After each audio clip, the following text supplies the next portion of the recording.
Kolkata leather কমপ্লেক্সে hydrant পরিষ্কার করতে গিয়ে তলিয়ে গেলেন কেএমডি এর 3 জন শ্রমিক। ক্যান্সারে নেই আর ভয়, এনসিআরআই হবে এর জয়। আপনাদের ভরসা নেতাজি সুভাষচন্দ্র বোস ক্যান্সার হসপিটাল। ট্যানারির বর্জ্য পরিষ্কার করতে নেমে প্রথমে একজন তলিয়ে যান, আর তারপর দীর্ঘক্ষণ তিনি উঠছেন না দেখে বাকি দুজন তার খোঁজে হাইড্রেনে নামেন। তাদেরও খোঁজ মিলছে না। সরাসরি চলে যাব আমাদের প্রতিনিধি হিন্দোলদের কাছে। হিন্দোল, ঠিক কি ঘটেছে, কি জানতে পারছো? দেখো, সকালবেলা কেএমডি এর 3 জন শ্রমিক তারা কিন্তু কাজ করছিল কলকাতা লেদার কমপ্লেক্সের 7 নম্বর জোনের প্লট নম্বর 452-তে, এবং সেখানে কিন্তু একটি হাইড্রেন তারা পরিষ্কার করার জন্য এসেছিলেন।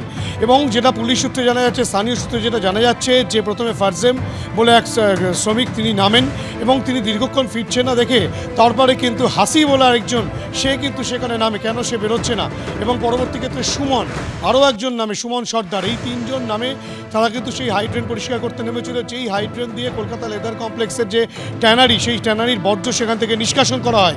দীর্ঘক্ষণ ধরে কিন্তু তারা ফিরছে না দেখার পরেই কিন্তু অন্যান্য কর্মীরা যারা রয়েছেন তারা কলকাতা পুলিশের লেদার কমপ্লেক্স থানায় খবর দেন। কলকাতা লেদার কমপ্লেক্স থানার পুলিশ, স্থানীয় মানুষজন তারা এসেছেন। ইতিমধ্যেই যে চিত্র তুমি দেখতে পাচ্ছ, যে রীতিমতো জল নিষ্কাশন করা হচ্ছে, কেননা ওপরে জল জমে রয়েছে, সেই জলের জন্য ভেতরে প্রবেশ করা যাচ্ছে না, উদ্ধার কার্যে বেশ খানিকটা ব্যাঘাত ঘটছে।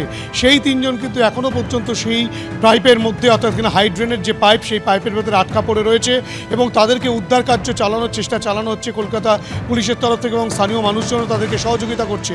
গোটা ঘটনায় যেভাবে এই হাইড্রেন পরিষ্কার করতে গিয়ে 3 জন শ্রমিক তারা তলিয়ে গেলেন হাইড্রেনে, তারা কী অবস্থায় রয়েছেন এখনও পর্যন্ত জানা সম্ভবপর হয়নি।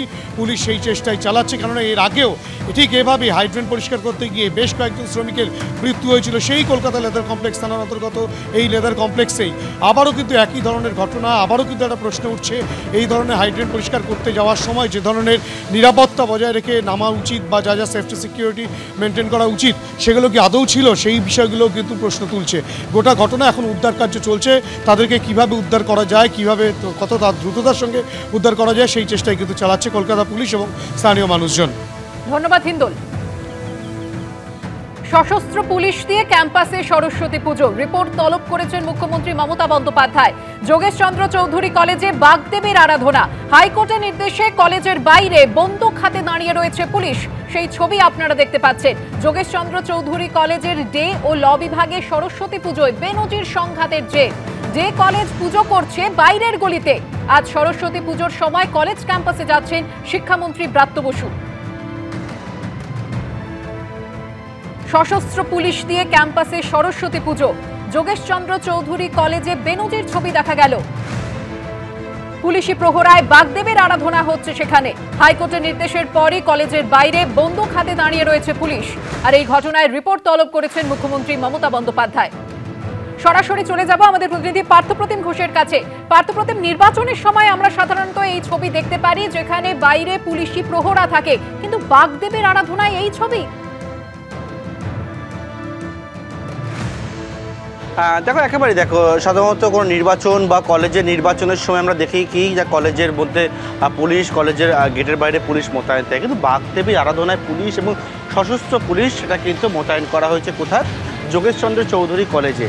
এবং সেখানে হাইকোর্ট অবধি গোটা বিষয়টা করা, হাইকোর্টকে হস্তক্ষেপ করতে হয়, এবং এই যে কলেজ, সেই কলেজের মধ্যে ডে ইউনিট এবং তার পাশাপাশি ল বিভাগ, আর তাদের দুজনের মধ্যে একটা সমস্যা তৈরি হয় যে কোথায় হবে বাগদেবীর আরাধনা, এবং তার জল একেবারে পুলিশ থানা থেকে শুরু করে হাইকোর্ট পর্যন্ত গড়ায়। আজকে হাইকোর্টের নির্দেশ, পুলিশের উপস্থিতিতে সেই পুজো সেটা কিন্তু করতে হবে। এবং দেখতে পাচ্ছি সকাল থেকে প্রচুর সংখ্যায় পুলিশ, সশস্ত্র পুলিশ তারা রয়েছে। এবং এখানে আমরা যে জায়গায় রয়েছে এটা হচ্ছে একেবারে ল কলেজ, এবং সেই ল কলেজের আরও পুজো এখানে হচ্ছে, কিন্তু তার সঙ্গে কিন্তু যেটা ডে কলেজ, তারা এইখানে পুজো করা থাকলেও তারা কিন্তু কলেজের মধ্যে করছে না, তারা একেবারে কলেজের বাইরে যে গলি রয়েছে সেই গলির মধ্যে পুজো করছে। পুজোর প্রস্তুতি শুরু হয়ে গেছে, পুজো চলছে, পুজোর যে প্রস্তুতি, যারা স্টুডেন্টরা তারা এখানে রয়েছে। কিন্তু এই রকম একটা পরিস্থিতি সাধারণত কলেজের একটা পুজো, সেই পুজোকে কেন্দ্র করে একেবারে যেখানে পুলিশ পুলিশের উপস্থিতিতে, একেবারে সশস্ত্র পুলিশের উপস্থিতিতে এই দৃশ্য বোধহয় এর আগে দেখা গেছে বলে মনে পড়ছে না। কিন্তু একেবারে পুলিশের উপস্থিতিতে নিরাপত্তার ঘেরাটোপের মধ্যে কলেজের চারদিকে একবারে পুলিশে জয়লাভ, এবং সেখানে পুলিশের উপস্থিত থেকে বাগদেবী আরাধনা হচ্ছে যোগেশচন্দ্র চৌধুরী ল কলেজে। এখানে দেখতে পাচ্ছি যেটা ল কলেজের পুজো হচ্ছে, এবং ঠিক পাশের যে গলিটা রয়েছে সেখানে ডে ইউনিট দ্বারা সেখানে পুজোর আয়োজন সেটা কিন্তু সেরেছে। ধন্যবাদ পার্থপ্রতিম।